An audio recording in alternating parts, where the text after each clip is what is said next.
Hey everyone, it's Austin with Park Buff. It's a rainy day here in downtown Greeneville, Tennessee, the hometown of our 17th president, Andrew Johnson. Behind me is Andrew Johnson National Historic Site. Today we're going to talk about the life of a controversial American president. Andrew Johnson was born in Raleigh, North Carolina in 1808. His father died when he was only 3 years old, leaving the family in poverty. At the age of 10, Johnson was apprenticed to a tailor. He never attended school, never learned in a classroom, and never received the education enjoyed by many of the nation's political leaders. Instead, he taught himself.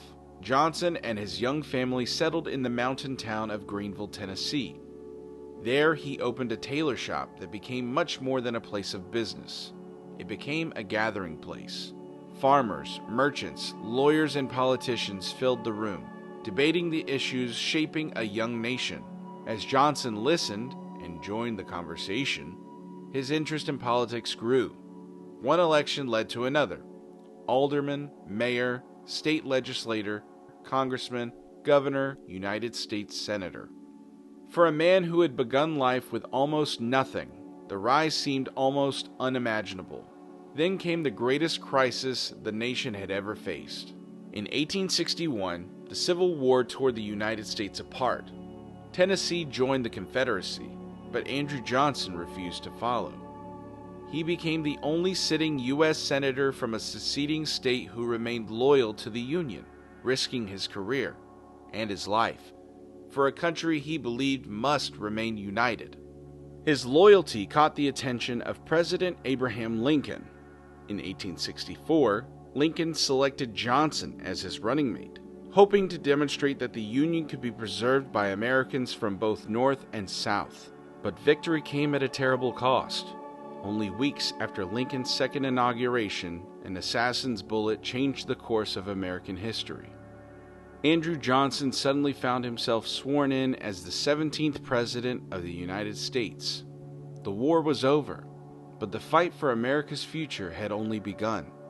4 million formerly enslaved people were beginning lives in freedom, and the nation faced a defining question. What would freedom truly mean? Johnson believed that the southern states should be restored to the Union as quickly as possible, with minimal federal oversight.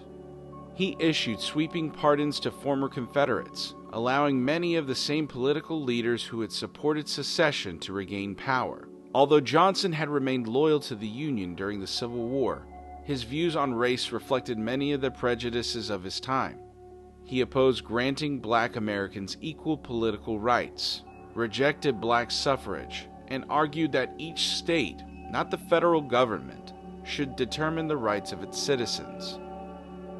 As Southern legislatures enacted black codes to restrict the freedoms of formerly enslaved people, Johnson vetoed legislation designed to protect their civil rights, including the Civil Rights Act of 1866 and bills to strengthen the Freedmen's Bureau.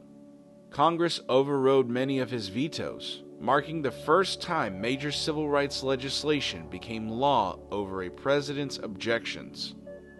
His bitter conflict with Congress over Reconstruction and the future of racial equality became one of the greatest constitutional struggles in American history.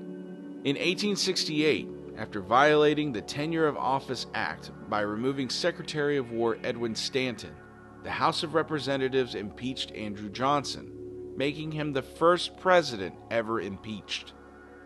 The Senate acquitted him by a single vote, allowing him to finish his term. Yet his opposition to Reconstruction and civil rights has left his presidency among the most controversial in American history. After leaving Washington, Johnson returned to the town where his remarkable and deeply divisive political journey had begun. Today, visitors can see his old tailor shop, where a self-taught young craftsman stitched clothing while unknowingly preparing for a place in American history.